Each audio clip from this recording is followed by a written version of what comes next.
Hello, I'm Mary V. Today, let's talk about being comfortable when you play.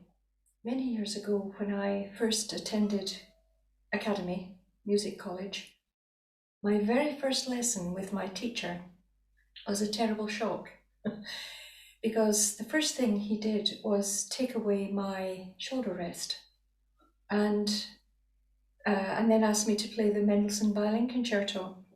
Now, obviously, I couldn't do it, and there wasn't any technique or methods forthcoming. He just simply took it away and left us to flounder. He did that to all his pupils.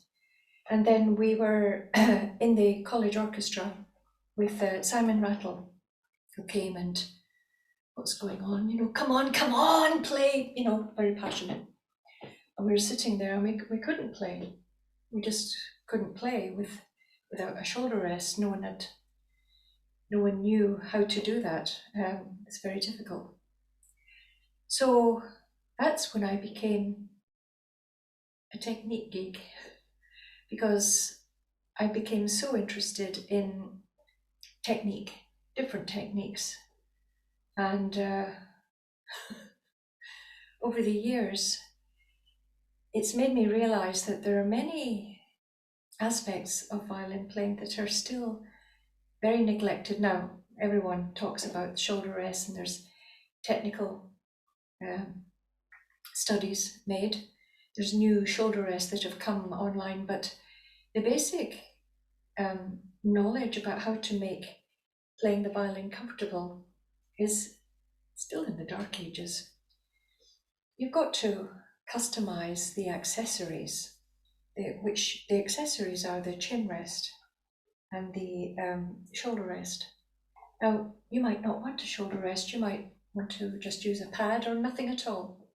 Maybe it's fine because perhaps you don't have a long neck, or perhaps you've got a double chin and the violin just fits nicely in there. Doesn't matter.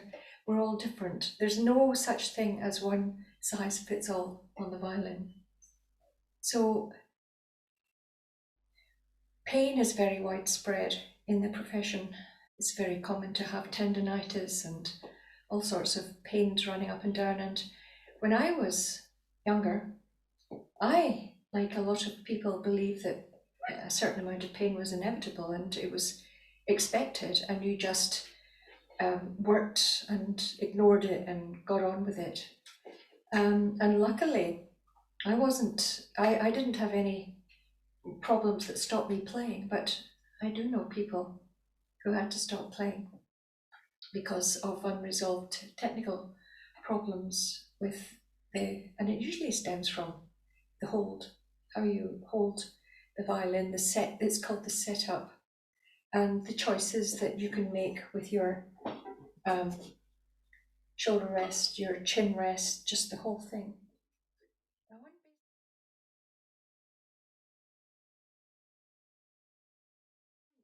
The violin, if I place the violin on the collarbone, which acts like a shelf, and then I have my chin rest, which is quite high, but you can see that there's still quite a lot of space there, right? There's a space to where my jaw is, where it would normally hold the violin. So in order to fill that space, some people put their head down or they put their chin down and they have to clamp the head. Now, that's just going to lead to terrible technical difficulties, and it's going to limit how you can play. It really is. The left hand, the demands of music nowadays is that the left hand must have freedom. One of the greatest exponents of that is actually Heifetz, who could play everything. He didn't agree with the shoulder rest because the theory was that clamping something onto the ribs, the purfling here at the back of the violin, reduced the vibration of the sound. And perhaps for Heifetz, who needed or wanted and was able to produce every single little bit of wonderful sound every single inch of it from the violin. That consideration doesn't bother me in the slightest because the comfort is, and the freedom it gives my left arm is more important to me than 2% of sound. So for most people, it doesn't really exist, this compromising of the violin sound. I mean, I've tried my violin without a shoulder rest to see what the sound is like, and I can't tell any difference. So it's not very important to me. But to me, that's not a good argument against using a shoulder rest.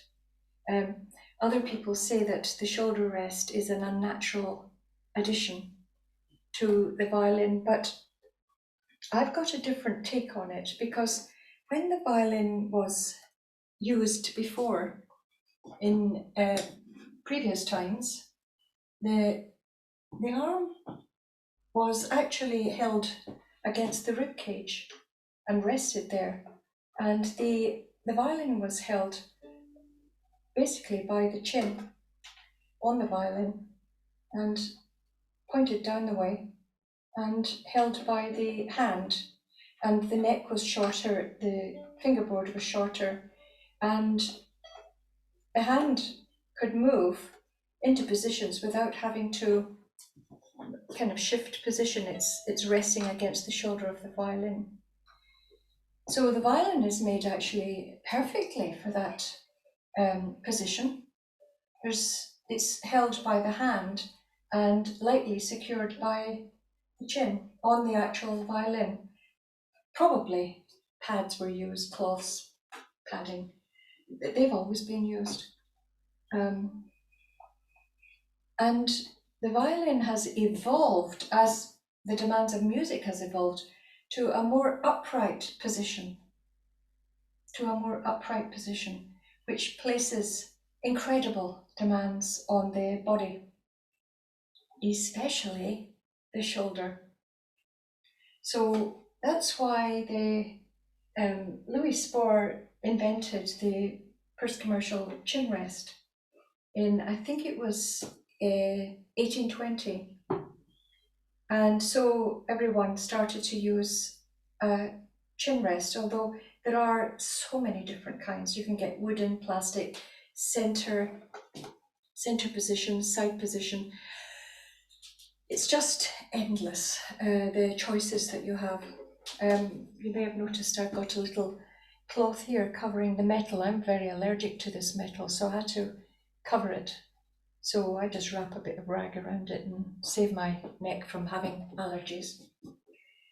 And most soloists from the early part of the 20th century used a pad underneath their dinner jackets, their performing jackets. And they were mostly men, so that, you do see David Oistrakh, adjusting his pad under his jacket just before he starts to play. And he's got quite a big double chin, let's just say what it is. And the violin sits beautifully. Because of the amount of shifting and because of the upright position that the violin has adopted since the violin was designed, actually, I would recommend a shoulder rest. So for that reason, I would go with it. So have a look at my video about some new ideas about what the shoulder rest is for, the different parts of it, and where the violin actually rests on the chest, and how that frees the shoulder, the very important shoulder. So that's it for now. So let me know what you think, and next time let's talk about getting comfortable on the violin, part 2. Bye for now. Bye.